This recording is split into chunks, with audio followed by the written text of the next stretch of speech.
भव्यो दिव्याधि महारथो जायतान् धेनुर्भो नड न संभवाय मयो भवाय भवाय संभवाय संभवाय मयो भवाय शंकराय शंकराय मयो भवाय संभवाय संभवाय मयो भवाय शंकराय संभवायेति संभवाय संभवाय शंकराय शंकराय मयो भवाय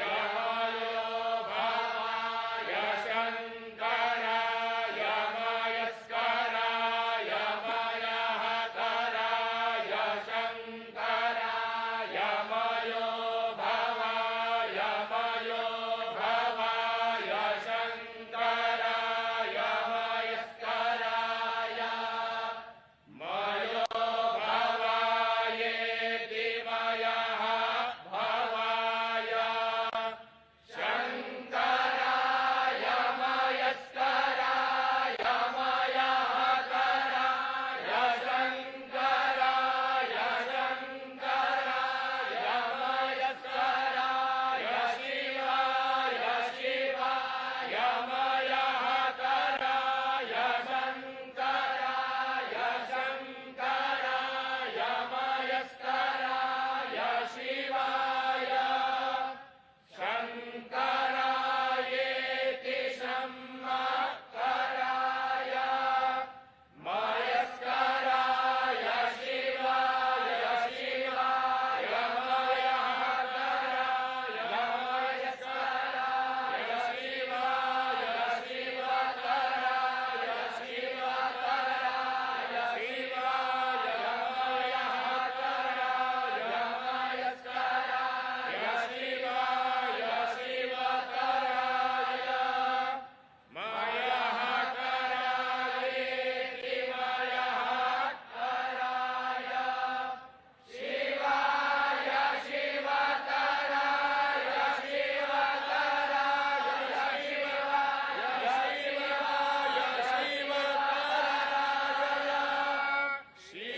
शिवकराय शिवकराय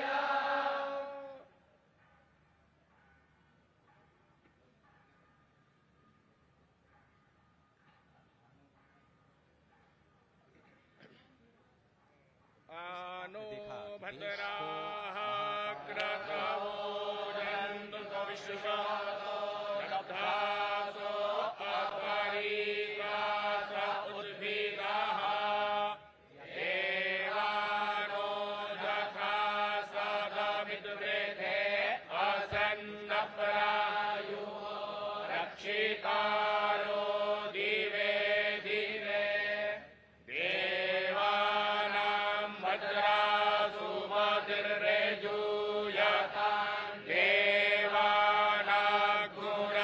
देवानाग्मुरातिरभिनो निवर्ततां देवानाग्मुसत्यमुपसेदिमा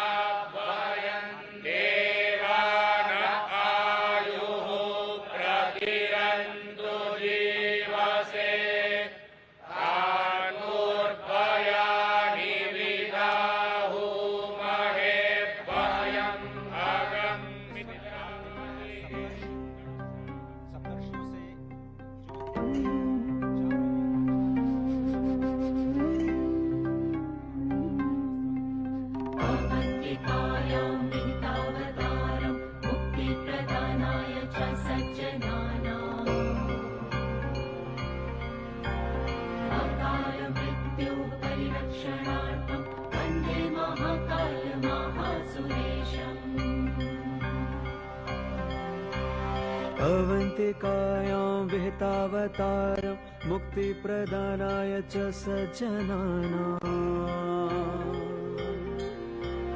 अकाल मृत्योः परिरक्षणार्थं वन्दे महाकाल महासुरेशम्।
जो सप्तर्षियों में से एक महर्षि गौतम, महर्षि जमदग्नि, उसके बाद महर्षि विश्वामित्र, जिन्हें कहा जाता है कि वो गायत्री मंत्र के दृष्टा हैं और आनुवांशिक विज्ञान और अस्त्र शस्त्र की विद्या के ज्ञाता, और यही भारत जिसे पहले विश्वगुरु के नाम से जाना जाता था। उसके बाद महर्षि भारद्वाज, जो स्वयं देवगुर बृहस्पति के पुत्र हैं, ऋग्वेद के छठे मंडल के दृष्टा हैं, और भारद्वाज स्मृति, भारद्वाज संहिता और जो विज्ञान शास्त्र है उसके रचयिता हैं।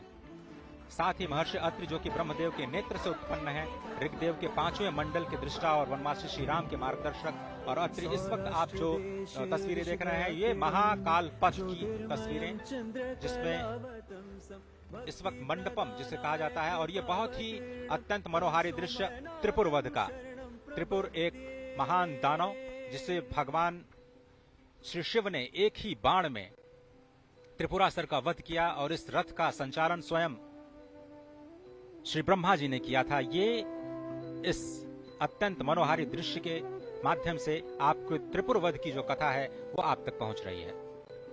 बेहद विहंगम मनोहारी दृश्य, जैसा कि आपने कहा, इससे पहले हमने देखा कि सप्तऋषियों के दर्शन किए, त्रिपुरासुर संहार का जो संकल्प भगवान शिव ने लिया था उसके उन्होंने दर्शन किए, और इस समय प्रधानमंत्री नरेंद्र मोदी सप्तर्षि मंडल में ही हैं, जहां पर, और साथ ही साथ इस पूरे अगर देखें महालोक को, तो अलग अलग क्षेत्रों में 900 मीटर से ज्यादा ये लंबा विस्तीर्ण क्षेत्र है, जहां पर अलग अलग शिव पुराण से संबंधित जो कथाएं हैं उनका लोकार्पण किया गया है। त्रिपुर सुर संहार की अगर कथा की बात करें तो ब्रह्मा ने जब ताड़कासुर के तीनों पुत्रों को 3 पुर दे दिए और त्रिपुर राक्षस असुर के रूप में जाने लगे, और जब उनसे समूची मानवता क्लांत हो गई, तो ये दृश्य इस समय देख रहे हैं कि प्रधानमंत्री नरेंद्र मोदी उसका अवलोकन कर रहे हैं।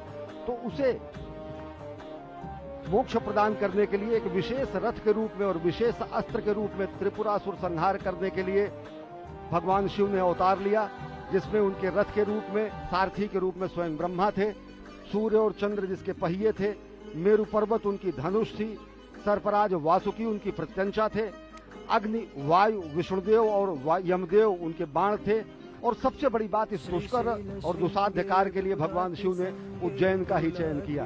इस समय प्रधानमंत्री नरेंद्र मोदी महाकाल के लोक का वो दृश्य देख रहे हैं, और इस समय पहुंचे हैं नवग्रह में। नवग्रह में प्रधानमंत्री नरेंद्र मोदी इस समय देख रहे हैं। भारतीय अगर गणना परंपरा, पंचांग परंपरा की अगर बात करें तो भारत में 9 ग्रह माने गए हैं। हमारी सनातन संस्कृति में ये 9 ग्रह हैं: सूर्य, चंद्र, मंगल, बुध, गुरु, शुक्र, शनि, राहु और केतु। कालांतर में जो विज्ञान ने भी 9 ग्रह माने, उनमें चंद्रमा उपग्रह के रूप में रहा और सूर्य तारा के रूप में रहा, लेकिन नवग्रह के रूप में हमारी जो सनातन संस्कृति की जो गणनाएं रही, उसका भी यहाँ पर बहुत शानदार वर्णन और विवेचन किया गया। और ये जो आप नयनाभिराम अप्रतिम दृश्य देख रहे हैं अजय, देखें तो किस तरीके से रक्षा सूत्र में बना हुआ भगवान शिव का ये शिवलिंग यहाँ पर रखा गया है, और निश्चित तौर से इसके पीछे की जो अवधारणा होगी कि एकता के सूत्र में हम समूचे देश को बांधे।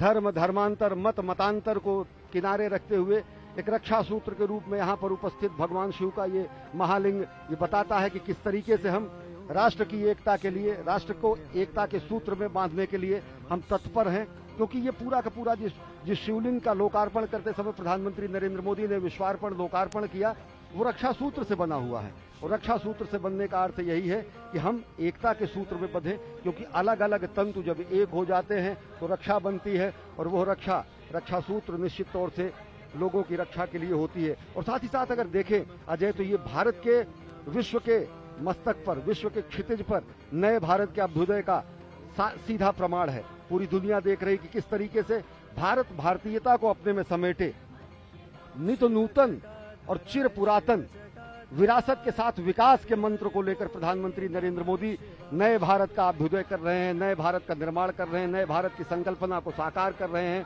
और इस समय प्रधानमंत्री नरेंद्र मोदी इस 900 मीटर से ज्यादा लंबे महाकाल कॉरिडोर जिसे कहा जाता है, और जिसे कहा जाता है महाकाल का लोक, महाकाल के लोक का महालोकार्पण करने के बाद अब प्रधानमंत्री नरेंद्र मोदी जा रहे हैं इस पूरे विस्तीर्ण क्षेत्र का भ्रमण करने के लिए। और सबसे बड़ी बात अजय, जैसा आपने बताया था कि यहाँ की दरो दीवार पर शिवपुराण से संबंधित एक एक कथाओं का विधिवत चित्रण किया गया है। चाहे वो गंगा अवतरण का दृश्य हो, चाहे वो असुरों के वध का दृश्य हो, चाहे वो भगवान के अलग अलग अवतारों की रूप हो, चाहे वो संदीपनी और भगवान अस्थि का दान करने वाले दधीच के पुत्र को मोक्ष प्रदान करने का दृश्य हो। और जैसा कि अभी हम एक बार फिर देख रहे हैं, ताड़कासुर के वध के बाद त्रिपुरारी जब कहा गया भगवान शंकर को, त्रिपुरारी इधि त्रिपुर असुरों के वध करने के बाद कहा गया, और उसका बेहद विहंगम नैनाभिराम दृश्य यहाँ पर स्थापित किया गया है। भगवान गणेश की मूर्ति, भगवान कार्तिकेय की मूर्ति, माता पार्वती, भगवान शंकर, यानी कि भगवान शंकर का समूचा दरबार और परिवार यहाँ पर स्थापित है महाकाल के इस महाप्रांगण में। अजय, तो ये शिव वाटिका जो इस वक्त आप देख रहे हैं, ये त्रिपुरारी हनन का दृश्य बार बार आपकी स्क्रीन पर। इस वक्त प्रधानमंत्री मोदी अब जो त्रिवेणी मंडपम है उसकी ओर, जो आप दृश्य देख रहे हैं वो त्रिवेणी मंडपम का दृश्य है। और इस वक्त प्रधानमंत्री मोदी का जो काफिला ई कार्ड के जरिए अब महाकालेश्वर पथ की ओर धीरे धीरे बढ़ता हुआ, तो महाकाल लोक का लोकार्पण अब किया जा चुका है। और अब धीरे धीरे जिसे महाकालेश्वर पथ कहा जाता है, जो अब इस प्रथम चरण में जो नंदी द्वार हैं वहां से शुरू होता है, और ये 900 मीटर से ज्यादा लंबा ये पूरा का पूरा महाकालेश्वर पथ, यहाँ से आपको भगवान शिव के जो अवतार हैं, भगवान शिव की जो लीलाएं हैं, भगवान शिव के नाम, भगवान शिव के गुण, उनकी कथाओं का मंचन करते हुए आपको वो चित्रवृत्तियां दिखाई देंगी जो आपको एक अद्भुत दुनिया में ले जाती हैं। और तकनीक का भी बहुत ही जबरदस्त इस्तेमाल यहाँ पर किया गया है, जिसमें अगर आपको इन भित्ति चित्रों पर जो कथाएं जिसे आप नहीं समझ पा रहे हैं, आप बारकोड के स्कैन के जरिए आप वहां तक पहुंच सकते हैं और वहां की जो कथाओं को आप आसानी से तकनीक के माध्यम से उसके बारे में जान सकते हैं, उनके बारे में पढ़ सकते हैं। तो तकनीक का इस्तेमाल युवाओं को लुभाने की कोशिश, सभी पर्यटकों को आकर्षित करने की कोशिश महाकालेश्वर पथ। और इस वक्त आप देख रहे हैं कि प्रधानमंत्री मोदी कैसे हर एक चरण के जो हर एक आयाम है उनका अवलोकन करते हुए, और मुख्यमंत्री इस वक्त उनकी मदद करते हुए इस पूरे के पूरे महाकाल लोक के अलग अलग जो आयाम हैं, अलग अलग जो प्रतिष्ठाएं हैं, उनके बारे में बताते हुए। और इस वक्त आप देख रहे हैं कि धीरे धीरे वो महाकालेश्वर पथ की ओर जाते हुए अब यही पथ आपको सीधे महाकाल के मंदिर के मुख्य द्वार तक ले जाएगा, जहां पर आप अपनी पूजा अर्चना अपने तरीके से संपन्न कर सकते हैं। और अगर आप समझें तो ये पूरे के पूरे पथ में जो सुविधाएं हैं पर्यटकों के लिए वो विकसित की गई हैं, और मकसद यही है कि स्मार्ट सिटी के तौर पर उज्जैन को एक विकास दिया जाए। और केवल स्मार्ट सिटी ही नहीं बल्कि सांस्कृतिक शहर के रूप में भी उज्जैन को जाना जाता है। और जिस तरह से सभ्यता, संस्कृति, विज्ञान और तकनीक का एक अद्भुत और अनोखा संगम आपको इस वक्त दिखाई दे रहा है महाकालेश्वर पथ पर, जहां पर पैदल चलने की भी व्यवस्था है और ई कार्ड से भी चलने की भी व्यवस्था है। जिस तरह से जिस पथ से प्रधानमंत्री इस वक्त जा रहे हैं, कल से जनता के लिए खोल दिया जाएगा।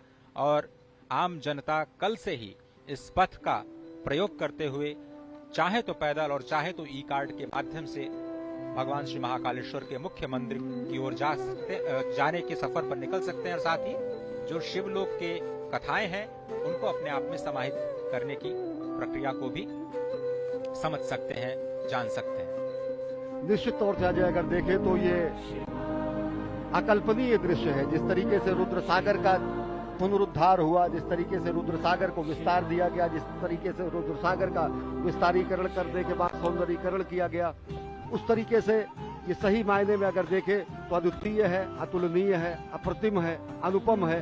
और ये जो छटा आप देख रहे हैं, इस समय देश देशांतर के अनेक मनीषी, महामंडलेश्वर और साथ ही साथ सनातन संस्कृति के ध्वजवाहक यहाँ पर साक्षी बन रहे हैं। महाकाल की इस धरती पर असंख्य देव और साथ ही साथ अन्य लोगों के साथ जो चराचर में व्याप्त है। निश्चित तौर से अगर देखें तो ये सनातन संस्कृति की धर्म ध्वजा का विश्व के पटल पर लहराने जैसा है। और साथ ही साथ अगर देखें तो ये एक स्वप्नद्रष्टा की साधना के सफल होने का परिणाम है। अजय देखें तो संकल्प से सिद्धि का परिणाम है। ये राष्ट्र सेवक की साधना का ये कर्मफल है। और साथ ही साथ कर्मयोगी प्रधानमंत्री नरेंद्र मोदी के दिशा निर्देशन में बना हुआ ये महाकाल का लोक आदि योगी को दी गई सही और सच्चे मायने की कार्यांजलि है। पुष्पांजलि अर्पित की उन्होंने अभी महाकाल के दरबार में, और अब कर्तव्य परायण स्वरूप में कार्यांजलि अर्पित कर रहे हैं सनातन संस्कृति के दिव्य प्रकाश स्तंभ के रूप में, जो कि महाकाल के महालोक के रूप में आज जिसका लोकार्पण किया गया है।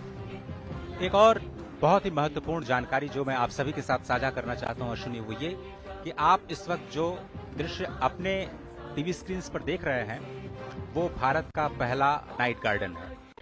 ये भारत का सबसे लंबा टेम्पल कॉरिडोर है जिसे आप महाकालेश्वर पथ के तौर पर अब आज से जानेंगे।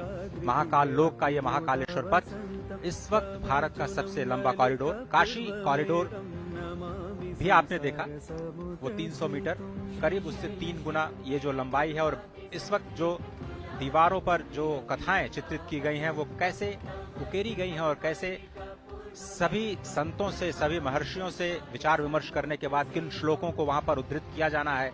और इस पूरी के पूरे जो आपको दीवार दिख रही है वो 25 मीटर ऊंची, उसमें आधे किलोमीटर यानी 500 मीटर का जो हिस्सा है वो शिव पार्वती के विवाह के संबंध से जुड़ी हुई कथाओं के लेकर के समेटे हुए है। और अजय, सबसे बड़ी बात आपने ये भी बताई, दर्शकों को अपनी रिपोर्ट में भी दिखाया कि किस तरीके से ये पुरातन और नवीन का संगम भी है। इन सभी भित्ति चित्रों पर उससे संदर्भित एक बारकोड लगाया गया है। उस बारकोड को कोई भी श्रद्धालु, कोई भी दर्शनार्थी आके उसको स्कैन कर सकता है। और अगर जब वो स्कैन करेगा तो सीधे वो वेब संजाल के वेब पेज के उस वेब पेज पर पहुंच जाएगा जो कि जहां पर उससे संदर्भित कथा कही गई है। तो पूरा का पूरा शिव पुराण के पुरातन स्वरूप को नवीनतम रूप में व्याख्यायित करते हुए, और ये 108 स्तंभों की जो ये वलयावली है, जो ये अहोरात्र चलने वाला महायज्ञ जैसा है, जो असंख्य दीपों से सुसज्जित इस समय उज्जैनी है, निश्चित तौर से अगर इसका साक्षी बनने के लिए हम, आप और साथ ही साथ ये समूचे सनातन संस्कृति के लोग धन्य हैं, क्योंकि ये एक तरीके से कायांतरण है। ये महालोक का निर्माण समूचे उज्जैन और उस परिसर का कायांतरण है, रूपांतरण है, जो नयनाभिराम स्वरूप में आप देख रहे हैं। अजय, स्वागत है आप सभी का भारत के पहले नाइट गार्डन में। इस वक्त जो आप तस्वीरें देख रहे हैं, श्री महाकाल लोक के नाइट गार्डन में भगवान शिव की लीलाओं पर आधारित ऐसी 190 मूर्तियां स्थापित की जानी हैं। 2 चरणों में ये कार्यक्रम संपन्न होना है। अभी तो सिर्फ पहला चरण पूरा हुआ है।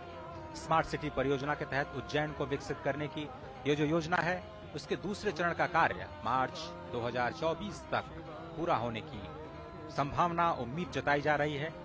जैसा कि अभी आपने सुना, 108 स्तंभ स्थापित किए गए हैं जिसमें भगवान शिव और उनके गढ़ों की विभिन्न मुद्राएं बनी हुई हैं। और आप देखें, स्वयं महाकाल के रूप में जो लोक कलाकार हैं और 750 से ज्यादा लोक कलाकार देश के अलग अलग हिस्सों से अपने कार्यक्रम का, सांस्कृतिक कार्यक्रम को प्रदर्शित करते हुए इस वक्त आपकी टेलीविजन स्क्रीन पर नजर आ रहे हैं। श्री महाकाल लोक में 18 फीट की 8 प्रतिमाएं हैं जिसमें नटराज, भगवान शिव के पुत्र गणेश और कार्तिकेय, दत्तात्रेय अवतार, पंचमुखी हनुमान, चंद्रशेखर महादेव की कहानी, शिव और सती और समुद्र मंथन जैसे विहंगम दृश्य शामिल। उसके बाद थोड़ी सी उससे कम ऊंची 15 फीट की जो प्रतिमाएं हैं उनकी संख्या 23 है, जिसमें आपको शिव के तांडव नृत्य का एक तरह से अवलोकन करने को मिलेगा। और ये जो आप देख रहे हैं मूर्ति, वो भगवान शिव के विवाह की जो झांकी है वो दिखा रही है। और इसके साथ ही जो मध्य प्रदेश की पारंपरिक लोक कला है, कैसे आप अध्यात्म के जरिए अपने आप को जोड़ पाते हैं, वो इसमें शिव नृत्य और शिव के विवाह के जो प्रसंग हैं उनके माध्यम से भगवान शिव के लोक में आपको ले जाने की तैयारी करता हुआ ये महाकाल का लोक, जिसमें आप शिव नृत्य के साथ साथ 11 रुद्र, उनके महेश्वर अवतार, भगवान शिव के अघोर अवतार, ये आप देखें। विषपान, अमृत मंथन के बाद जो विषपान के दृश्य हैं वो आपको दिखाई दे रहे हैं। साथ ही जो अघोर अवतार के साथ साथ काल भैरव, शरभ भैरव, खंडोबा अवतार और वीरभद्र द्वारा किया गया जो दक्ष वध है, उसकी भी मूर्तियां आपको यहाँ पर स्पष्ट तौर पर दिखाई देंगी। शिव बारात आपने देखा, उसके बाद मणिभद्र अवतार, भगवान श्री गणेश और कार्तिकेय के साथ जो पार्वती, जिसका जिक्र हमारे साथी अश्विनी जी कर रहे थे कि शिव वाटिका का निर्माण किया गया है। तो यहाँ पर 4 वाटिकाएं बनाई गई हैं, जिसका हम आपको लगातार उसके बारे में बताते रहेंगे। और इस महाकाल लोक में 11 फीट की 17 प्रतिमाएं स्थापित की गई हैं, जिसमें प्रवेश द्वार पर आपने देखा भगवान श्री गणेश, उसके बाद अर्धनारीश्वर, अष्ट भैरव, ऋषि भारद्वाज, वशिष्ठ, विश्वामित्र, गौतम, कश्यप, जमदग्नि, जो आपने सप्तर्षि के जो मूर्तियां देखी वो शामिल हैं।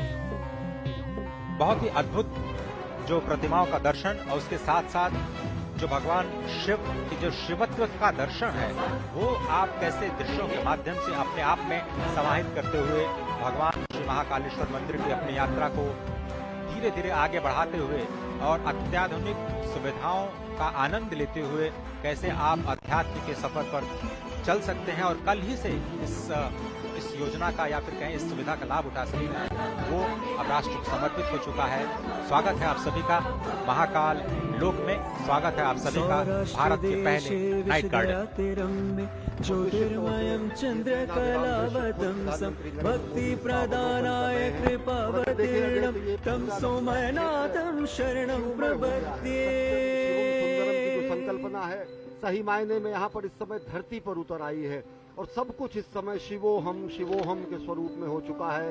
न मे द्वेष रागो न मे द्वेष रागो न मे लोभ मोहो मदो नैव मे नैव मात्सर्य भावः न धर्मो न चार्थो न कामो न मोक्षः चिदानंद रूपः शिवोहम।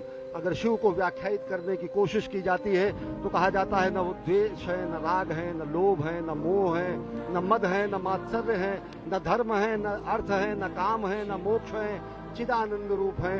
और वह रूप जो सत्य, चित और आनंद को व्याख्यायित करता है, और वह रूप जो सही मायने में आज देखें तो आज रुद्र सागर के तट पर, पुण्य सलिला क्षिप्रा के तट पर, उज्जैन नगरी में इस समय विलक्षण क्षण के हम सहभागी बन रहे हैं। हम देख रहे हैं ये नयनाभिराम दृश्य, किस तरीके से कायांतरण हुआ है, किस तरीके से रूपांतरण हुआ है, किस तरीके से कलेवर बदला हुआ है। और सही मायने में अगर देखें तो अगर एक सशक्त नेतृत्व होता है, स्पष्ट दूरगामी लक्ष्य होता है, अगर दूरदृष्टा का संधान होता है और संकल्प होता है, तो ये प्रमाण है कि किस तरीके से संकल्प की सिद्धि होती है। अजय, प्रधानमंत्री नरेंद्र मोदी के दिशा निर्देशन में ये पूरा का पूरा निर्माण कार्य किया गया है मध्य प्रदेश सरकार द्वारा। आप इस सफर को जारी रखें। सिर्फ मैं एक छोटी सी जानकारी आपके साथ और अपने दर्शकों के साथ साझा करना चाहता हूं। ये जो नाइट गार्डन आप देख रहे हैं, ये अद्भुत इसलिए है क्योंकि ये आत्मनिर्भरता की कहानी है। ऐसा इसलिए क्योंकि इस पूरे प्रांगण में सौर ऊर्जा से संचालित करीब 450 किलोवाट ऊर्जा का उत्पादन होता है और इससे करीब जो 80% विद्युत का उत्पादन या जो उपभोग है, जो इस वक्त आप देख रहे हैं नाइट गार्डन में किया जा रहा है, वो यही के प्रांगण में जो सौर ऊर्जा स्थापित की गई है 450 करीब 450 किलोवाट के संयंत्र के द्वारा 80% जो हिस्सा है वहीं से आ रहा है। इसलिए मैं कह रहा हूं कि ये आत्मनिर्भरता की कहानी है और पूरे विश्व तक इस कहानी को ले जाना इसलिए जरूरी है क्योंकि भारत सक्षम है वो करने में जिसकी कल्पना आप कर सकते हैं, जिसके बारे में आप सोच सकते हैं। और आप देख रहे हैं मलखम्ब अजय, इसके बारे में बताएं, पूरा का पूरा कितना ये विलुप्त होती है हमारी विरासत थी और जिसको पुनर्जीवित करने का कार्य प्रधानमंत्री नरेंद्र मोदी ने किया। और ये बहुत ही अद्भुत ये माधव न्यास संचालित जो मलखंभ की पूरी प्रक्रिया है वो आप इस वक्त देख रहे हैं। और यही इसी संस्थान का जो छात्र हैं, छोटे छोटे छात्र हैं, वो राष्ट्रीय स्तर पर अपनी एक अलग पहचान भी बना चुके हैं। और यहाँ के कई जो छात्र हैं वो स्वर्ण पदक विजेता भी हैं राष्ट्रीय खेलों में, जो मलखंभ से संबंधित जो प्रतियोगिताएं होती हैं। तो अजय, इसके बगल ही भारत माता का मंदिर है जहाँ पर मलखंभ के बच्चों को शिक्षा दीक्षा दी जाती है। उसके बगल में ही आद्य द्वितीय गुरु संघ चालक को संबंधित और उनको लिए समर्पित माधव सेवाश्रम है। और साथ ही साथ ये जो विलक्षण हम देख रहे हैं कि ये जो हमारी कला थी, जो हमारा ये ज्ञान था, जो हमारा ये कर्तव्य था, जो हमारा व्यायाम था, जो कि कहीं लुप्त हो रहा था, उसको जो है पुष्पित, पल्लवित, संवर्धित और स्थापित करने का प्रयास प्रधानमंत्री नरेंद्र मोदी ने किया। और देख रहे हैं आप भारत माता का मंदिर, जो कि महाकालेश्वर भक्त निवास भी यहाँ पर है और महाकाल के प्रांगण से ही सटा हुआ ये भारत माता का मंदिर है। निश्चित तौर से अगर देखें तो दो ही मंदिर हैं, या तो हरिद्वार में भारत माता का मंदिर है या फिर उज्जैन में भारत माता का मंदिर है। हम उस संस्कृति के हैं अजय, जो हम कहते हैं कि माता पृथ्वी पुत्रो अहम, माता पृथ्वी है और हम उसके पुत्र हैं। हम ऐसे उस सनातन संस्कृति के हैं जो हम कहते हैं कि हम अपनी जन्मभूमि को माँ के सदृश मानते हैं। हम उस संस्कृति के हैं जो ये कहते हैं कि जननी जन्मभूमिश्च स्वर्गादपि गरीयसी। हम उस सनातन संस्कृति और भारत भूमि की पूर्ण भूमि के हैं जो कि ये बताते हैं कि जीवन का क्षण क्षण और शरीर का कण कण राष्ट्र के लिए समर्पित होना चाहिए। और इन्हीं ध्येय वाक्यों को आगे लेते हुए और राष्ट्र निर्माण के प्राण प्रण से जुटे हुए इस राष्ट्र साधक के संकल्पना के साकार होने का आज दिन है, स्वप्न दृष्टा के स्वप्न के साकार होने का दिन है। ये विहंगम दृश्य खुद बताता है कि किस तरीके से पूरा का पूरा इस परिसर का कायांतरण हुआ है, रूपांतरण हुआ है, दिव्य अलौकिक छटा मिली है। अजय, कुमुद सरोवर का दृश्य आप देख रहे हैं। और जिस तरह से हमने पहले कहा कि यहाँ पर जितने भी विद्युत का उत्पादन किया जाता है वो पूरे के पूरे इसी प्रांगण में प्रयोग किया जाता है। ऊर्जा के उत्पादन के लिहाज से 80% आत्मनिर्भरता प्राप्त की जा चुकी है। और बहुत ही समझना इसलिए भी आवश्यक है एक और बात कि सुरक्षा की दृष्टि से भी जो तकनीक का इस्तेमाल इस पूरे प्रांगण में किया गया है वो अभूतपूर्व है। 24 घंटे यहाँ पर विशेष सर्वेलांस कैमरों के जरिए निगरानी की जा रही है, क्योंकि इसमें बहुत बड़ी संख्या में लोग आने वाले हैं। अगर आप देखें जो नंदी द्वार है वहां से करीब 20,000 लोग एक साथ प्रवेश कर सकते हैं। महाकाल के परिसर में अगर हम समझें तो हर घंटे 1 लाख से ज्यादा लोग महाकालेश्वर के दर्शन कर सकते हैं। इतने लोगों पर निगरानी रख पाना बहुत ही मुश्किल कार्य होता है। और इसीलिए हम कह रहे हैं बार बार कि आर्टिफिशियल इंटेलिजेंस का इस्तेमाल करते हुए एक बहुत ही उन्नत और अत्याधुनिक कमांड एंड कंट्रोल सेंटर बनाया गया है, जिसके जरिए जो सर्वेलांस कैमरों की मदद से जो integrated command and control centre है, पूरे परिसर की 24 घंटे निगरानी की जाएगी। और इस परियोजना का जो पूरा उद्देश्य है, इस क्षेत्र में जो भीड़ भाड़ पहले थी उसको कम करना और किस तरह से जो विरासत संरचनाओं का संरक्षण करना, और साथ ही साथ जो इस परियोजना के विस्तार के जरिए यहाँ पर पर्यटन को बढ़ावा देना है, अर्थव्यवस्था को भी बढ़ावा देना है, आत्मनिर्भरता को भी बढ़ावा देना है, समृद्धि को भी हमें दिखाना है, अपने सांस्कृतिक धरोहर को सहेजना भी है। इन सभी कार्यों का जो संगम है वो आपको इस महाकाल के इस नए लोक में इस वक्त भारत के पहले नाइट गार्डन के रूप में, एक विहंगम दृश्य के रूप में, जिसमें इस वक्त आप रुद्र सरोवर के साथ साथ महाराज विक्रमादित्य का टीले के साथ साथ आप देख रहे हैं ये दृश्य, जो आप या फिर कहें कि भारत माता के मंदिर के साथ साथ जो मंदिर का मुख्य शिखर है वो भी आपको बहुत ही आसानी से दिख रहा है। अप्रतिम विहंगम दृश्य, नयनाभिराम दृश्य। और अजय, जैसा आपने बताया कि भारत ने ही प्रधानमंत्री नरेंद्र मोदी के अध्यक्षता में और उनके नेतृत्व में इंटरनेशनल सोलर अलायंस की स्थापना की। और यहाँ इस पूरे परिसर का जो प्रकाश की व्यवस्था की गई है वो सौर ऊर्जा द्वारा संचालित है। ये होता है दूरदृष्टि।